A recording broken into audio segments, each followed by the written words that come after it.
സമൂഹത്തിൽ ചില ആളുകളുടെ ഒരു സ്വഭാവമുണ്ട്. വില കൽപ്പിക്കേണ്ടാത്തതിന് അമിതമായി വില കൽപ്പിക്കും. വില കൽപ്പിക്കേണ്ടതിന് അവർ തീരെ വില കൽപ്പിക്കുകയുമില്ല. അത് വിശുദ്ധ ലൂക്കോസ് എഴുതിയ സുവിശേഷം 12-ാം അധ്യായം 20-ാം വാക്യം. ദൈവമോ അവനോട്, മൂഢാ, ഈ രാത്രിയിൽ നിന്റെ പ്രാണനെ നിന്നോട് ചോദിക്കും, പിന്നെ നീ ഒരുക്കി വെച്ചത് ആർക്കാകും എന്ന് പറഞ്ഞു.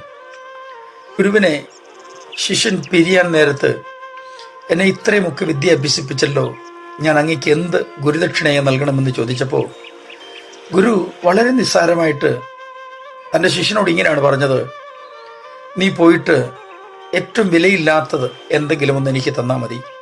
താൻ ഇവിടെ നിന്ന് ഇറങ്ങിയിട്ട് അവൻ വിചാരിച്ചെന്നാൽ ഒരുപിടി മണ്ണ് വാരി ഗുരുവിന് കൊടുക്കാം.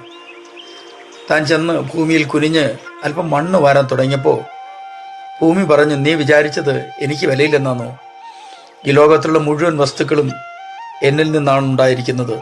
അതുകൊണ്ട് ഞാനാണ് ഏറ്റവും വിലയുള്ള വസ്തു. കുറെ കല്ല് എടുക്കാമെന്ന് വിചാരിച്ചെന്നപ്പോൾ കല്ല് പറഞ്ഞത്, ഈ കാണുന്ന വലിയ കെട്ടിടങ്ങളൊക്കെ എന്നെ കൊണ്ടുണ്ടാക്കിയതാ, അതുകൊണ്ട് ഞാൻ വിലയുള്ളത് തന്നെയാണ്. ആ ശിഷ്യൻ നടന്ന് പലയിടത്തും ചെന്നു, പക്ഷെ എല്ലാത്തിനും വിലയുണ്ട്. ഒടുവിൽ ഗുരുവിൻ്റെ അടുക്ക് തിരിച്ചു ചെന്നപ്പോൾ ഗുരു പറഞ്ഞത്, നീ ഒരു കാര്യം ചെയ്യ്, നിനക്ക് തരാൻ പറ്റുന്ന ഏറ്റവും വലുതെന്ന് പറയുക, അത് നീ അടിയറ വെക്കണം. നിനക്കത് വിലയില്ലെന്ന് തോന്നിയാലും അത് ഒന്ന് മാറിയാൽ നീ രക്ഷപ്പെട്ടു. അവനങ്ങനെ ഗുരുവിനെ തൻ്റെ അഹംഭാവം അടിയറ വെച്ചു. ഇവിടെ കർത്താവ് പ്രതിപാദിച്ചത് ഒരു മനുഷ്യൻ്റെ ഭൂമി വളരെ വിളഞ്ഞു. അവൻ്റെ വിചാരം അവൻ്റെ അധ്വാനം കൊണ്ട് വിളഞ്ഞതാണെന്ന്. അവൻ്റെ വിചാരം എന്താണെന്നറിയാമോ?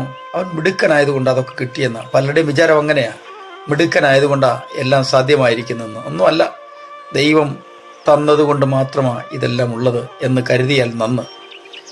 ഏതായാലും ഒത്തിരി വിളവ് കിട്ടിയപ്പോൾ അവൻ വിചാരിച്ചു, കളപ്പുര പൊളിച്ചു വലുതാക്കാം, ഇഷ്ടം പോലെ നാള് ഇവിടെ ഇനി വാഴാം, തിന്ന് സുഖിച്ചു ജീവിക്കാം. എൻ്റെ ദൈവം എന്നോട് പറഞ്ഞു, നിന്റെ പ്രാണൻ ഇന്ന് രാത്രി ഞാൻ മടക്കി ചോദിച്ചാൽ നീ ഉണ്ടാക്കിയത് എന്തിന്, ആർക്ക്?